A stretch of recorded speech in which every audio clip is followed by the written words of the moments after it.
Sam और सना पहली बार bus station पर एक दूसरे को मिले थे। वहीं से इन दोनों की कहानी शुरू होती है। सैम और लिली एक दूसरे से अपने बारे में पूछने लगे और धीरे धीरे बात शुरू हुई। सना देखने में काफ़ी खूबसूरत थी और सैम उसे पसंद करने लगा था। इस थोड़ी देर की मुलाकात के बाद सैम और सना दोनों अपने अपने घर चले गए। सना जब से घर आई थी उसके दिमाग में सैम की बातें चल रही थी, मानो जैसे कई सालों के पुराने दोस्त अब एक दूसरे से दूर हो गए हों। लेकिन ये तो सैम और सना की पहली मुलाकात थी। सना सोचने लगी कि ये मेरे साथ क्या हो रहा है। मैं इतना सैम के बारे में क्यों सोचती जा रही हूँ। कहीं मुझे उससे प्यार व्यार तो नहीं हो गया।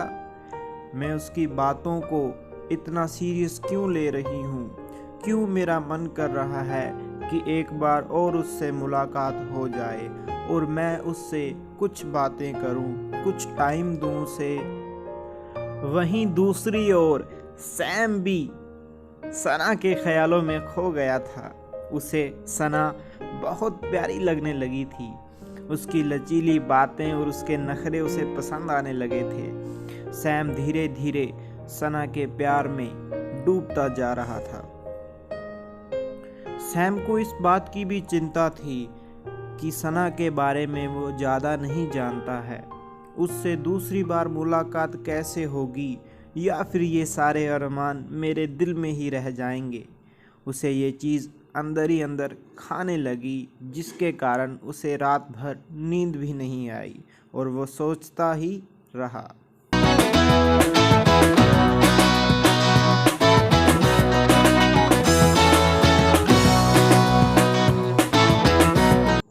एक दिन सना और उसकी माँ पार्क में टहलने के लिए आए। सना की मम्मी को पार्क में घूमना अच्छा लगता है और वो हर शाम पार्क में घूमने आती हैं। सना की मम्मी सना को एक्सरसाइज के फ़ायदों के बारे में बताती हैं, लेकिन सना एक्सरसाइज करने में इंटरेस्ट नहीं लेती और वो इन बातों को टालती हुई अपने ही ख्यालों में खोई रहती है। उसकी मम्मी को सना की ये बातें बिल्कुल पसंद नहीं आती और अगर वो पूछती हैं कि तुम सारा दिन क्या सोचती रहती हो, तो वो कोई पलटकर जवाब भी नहीं देती। इतनी देर में सैम भी वहाँ आ जाता है और सना को देखकर खुशी में झूमने लगता है। सैम ने सपने में भी नहीं सोचा था कि सना उसको इस तरह से मिल जाएगी। सना सैम की ओर देखकर हंसने लगती है। सैम सना को बताता है कि उसके बिना मेरा मन नहीं लगता।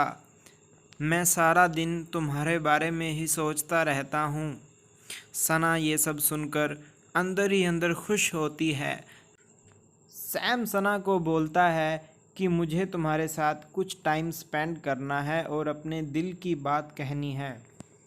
सैम की ये बातें सुनकर सना उसे डेट पर जाने के लिए हाँ कर देती है। सैम के लिए ये लम्हा ऐसा था मानो जैसे दुनिया की सारी खुशी उसके सामने परोस दी हो। इस दिन के बाद सैम और सना दोनों अच्छे दोस्त बन जाते हैं